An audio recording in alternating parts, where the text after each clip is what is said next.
Welcome to the Glytamins audio presentation. In the next 20 minutes, you will learn what gallstones are, what kinds of problems they can cause, and what you can do to get rid of them. Gallstones are nothing more than coagulated bile. Bile is the green alkaline liquid produced by the liver, which, among other things, helps us digest our food. The liver produces about a liter of bile a day and stores it in a muscular sac called the gallbladder.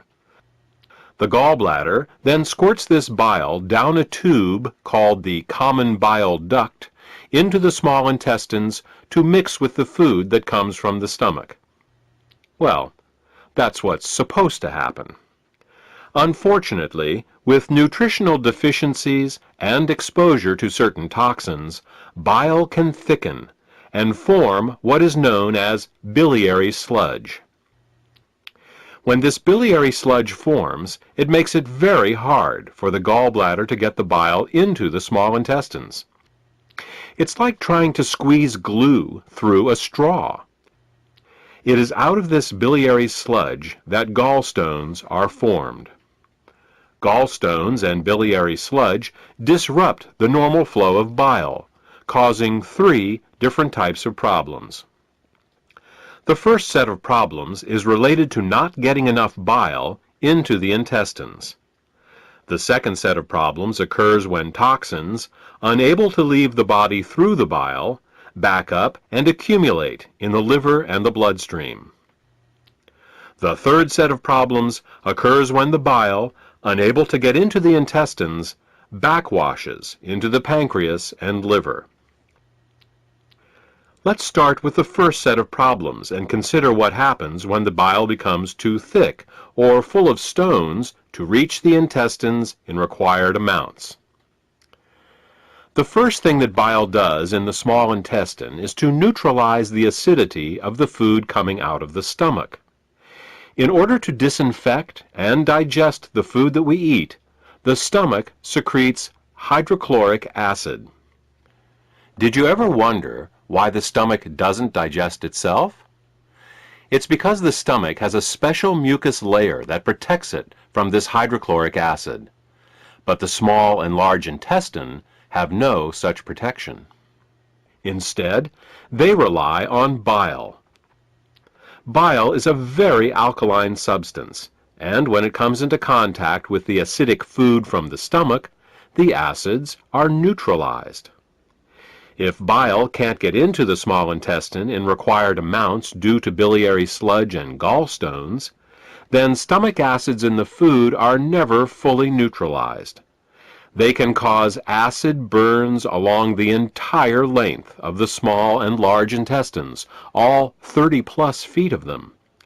We experience this as indigestion, heartburn, ulcers, and all manner of digestive complaints. In essence, we are digesting our own intestines. The next thing that bile does in the intestine is to emulsify the fats and oils in the food that we eat. Emulsification is the process by which fats and oils are made water-soluble. To understand emulsification, think of soap. It's next to impossible to rinse grease off a dish with just plain water. But if you put a drop of soap on the dish, the grease washes right off. That's because soap is an emulsifier. It's what allows fats and oils to mix with water. Bile is the body's natural emulsifier, and it is what allows us to digest the fats and oils we eat. Without this emulsification process, essential fats, oils, and all the fat-soluble vitamins we eat become very difficult to absorb.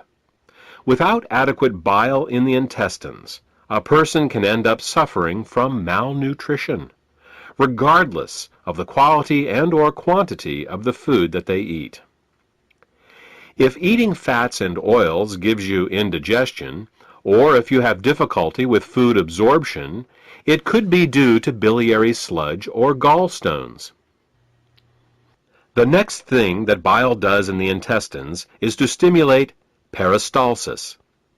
Peristalsis is the rhythmic, wave-like motion of the intestinal muscles that moves the food through our digestive tract.